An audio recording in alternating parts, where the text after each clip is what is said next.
토스터기를 켜거나 폰을 충전할 때마다 빛의 속도를, 그러니까 초당 30만 킬로미터를 쓰게 돼요. 그 속도라면 1초 안에 세계 일주를 10번 할 수 있어요. 지구에서 달까지의 여행도 같은 시간이 걸릴 거예요. 그리고 지구에서 태양까지의 여정은 약 8분 걸리고요. 그게 콘센트에 전류가 흐르고 있는 속도예요. 이제 고등학교 물리 교과서는 다 버리세요. 왜냐하면 전기에 대해 우리가 배운 게 다 거짓이거든요. 사람들은 전류가 전하 입자, 즉 전자의 흐름이라고 해요. 그건 잊어버리세요. 사실 이것들은 움직이지도 않아요. 전류가 흐르는 도체를 볼게요. 이게 전자가 실제로 움직이는 방식이에요.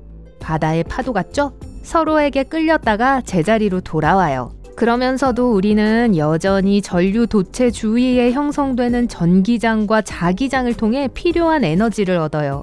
가장 간단한 회로인 배터리와 전구를 예로 들게요. 전선 하나를 배터리의 음과 전구를 연결하고 다른 전선은 배터리의 양에 연결해요. 회로가 켜지면 배터리에서 전구로 전류가 흐른 다음 배터리로 돌아가요. 하지만 만약 교과서가 맞다면 전구는 켜지지 않아야 해요. 왜냐하면 전하 입자, 그러니까 전자들이 이제 전구의 반대 방향으로 움직이고 있기 때문이죠. 이제 이 간단한 시스템의 장을 살펴볼게요. 빨간 선이 자기장이에요. 항상 전류가 흐르는 도체 주위에 나타나죠. 초록선은 전기장이에요. 모든 전하 주위에 나타나요. 손가락이 전기장 방향으로 가게 손을 놓아요. 이제 자기장 방향으로 구부려 보세요. 엄지손가락이 배터리에서 전구까지로 가고 있는 에너지 플럭스 방향을 가리켜요. 이제 같은 걸 해볼게요. 다만 이번에는 전구에서 배터리로 가는 섹션이에요. 오른손을 들고 손가락을 구부리면 짜잔! 엄지가 아직도 전구 방향을 가리키고 있어요. 단지 뒤집혔을 뿐이죠. 그래서 전구가 작동하는 거예요. 에너지는 여전히 소스에서 소비재로 가요. 정확히 이것이 전기가 에너지 플럭스를 통해 빛의 속도로 전달되는 방법입니다. 전자가 발전소에서 벽면 콘센트로 직접 흐르지 않는다는 또 다른 증거는 변압기예요. 이것들은 전력선에서 볼 수 있는 상자나 통이에요. 그 안에는 닿지 않는 두 개의 코일이 있어요. 전자는 한 코일에서 다른 코일로 점프하지 않아요. 전류가 하나의 코일을 통과할 때 주변에 자기장을 형성해요. 이 자기장은 반대쪽 코일에 전류를 발생시키죠. 이게 고전압 전류를 여러분의 콘센트에 있는 전류로 변환해요. 그래서 이 장치들을 변압기라고 부릅니다.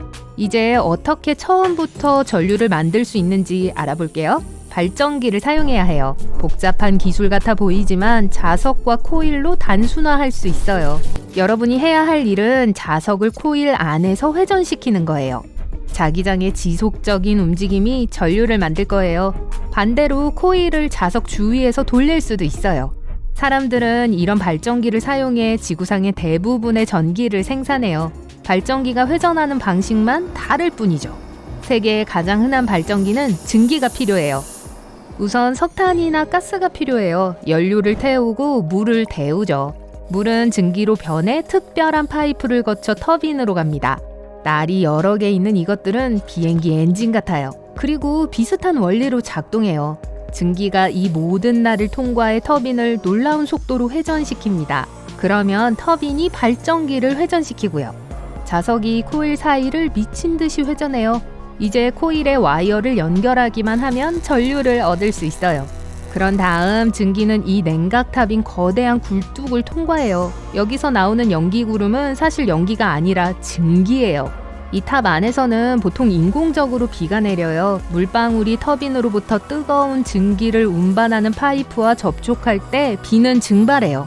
파이프에 냉각된 증기는 물로 변하고 다시 가열되어 증기로 변해 터빈을 돌리고 그렇게 계속되죠. 원자력 발전소 또한 터빈을 회전시키기 위해 증기를 만들어내요. 하지만 연료가 필요치 않죠. 핵 에너지를 사용하니까요. 중원소는 통제된 연쇄 반응으로 붕괴돼요. 그게 열의 형태로 엄청난 양의 에너지를 방출하고요. 우리가 이 열을 받아 물로 옮겨요. 다음에는 무슨 일이 일어나는지 아시죠?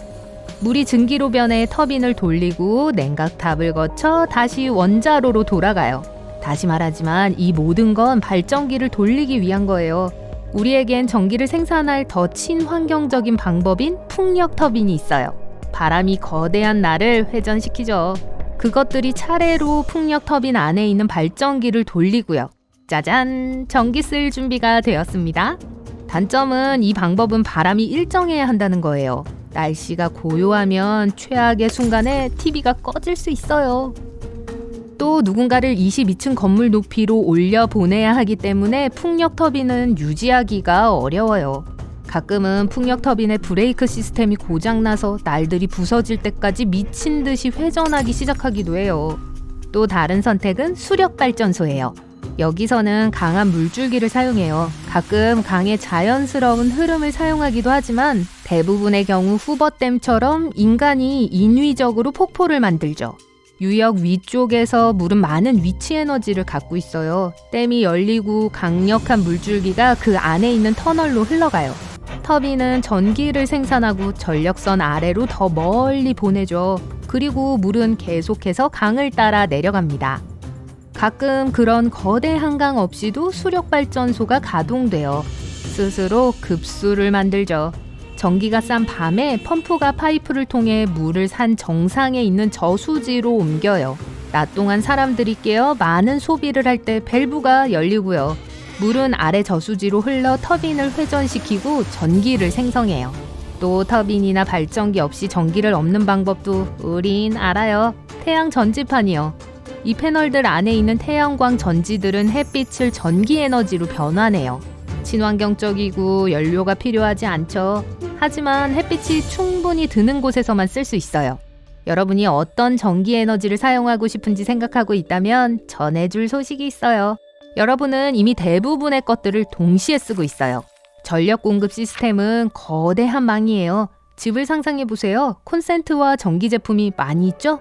토스터기가 필요하면 콘센트에 꽂아요. 이제 축소해볼게요. 큰 도시도 같은 방식으로 작동해요. 전원을 공급하려면 콘센트에 플러그를 꽂아야 해요. 전력 공급망에 말이죠. 이 차트를 좀 보세요. 이것이 우리가 하루 종일 전기를 사용하는 방식이에요. 밤에는 대부분의 사람들이 잠들어 있기 때문에 줄어들죠.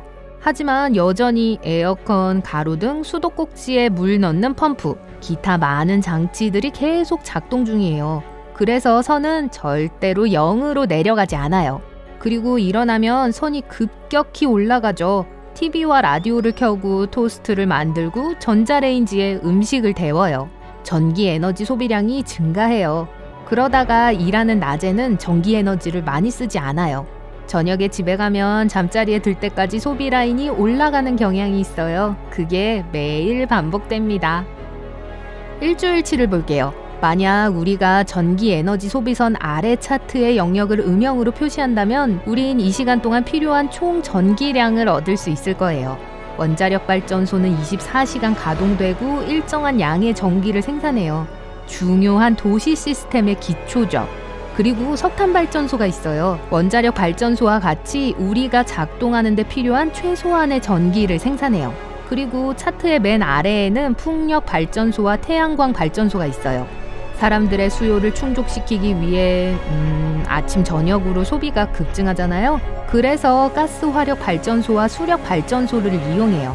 이건 반응 시간 때문인데요. 전기 소비량이 증가할 때 그 에너지를 빨리 생산해내는 게 중요해요. 원자력 발전소는 가동하고 멈추는데 거의 하루 종일 걸려요. 석탄 발전소 또한 적정 온도까지 가열하는데 오랜 시간이 걸릴 거고요. 해결책은 가스 플랜트예요. 몇 분 안에 전기를 생산할 수 있어요. 엔지니어들은 여러분보다 여러분의 일과를 더 잘 알고 있습니다. 그들은 사람들이 언제 잠에서 깨는지 알고 친절히도 여러분을 위해 전기를 생산하기 시작해요. 게다가 보통 여러분의 습관과 전통을 알아요. 예를 들어 슈퍼볼이 열리는 동안 사람들은 친구들과 이웃을 방문하는 경향이 있어요. 그러니까 여러 가정이 한 대의 TV를 본다는 거죠. 그래서 슈퍼볼 날에는 전기 소비량이 감소해요. 그리고 그걸 엔지니어들이 알고 있고요. 겨울 축제 동안엔 모두 전기를 소비하는 전구로 집과 상점을 꾸밉니다. 다시 말하면 밤에는 전기 소비량이 평상시보다 많다는 거죠.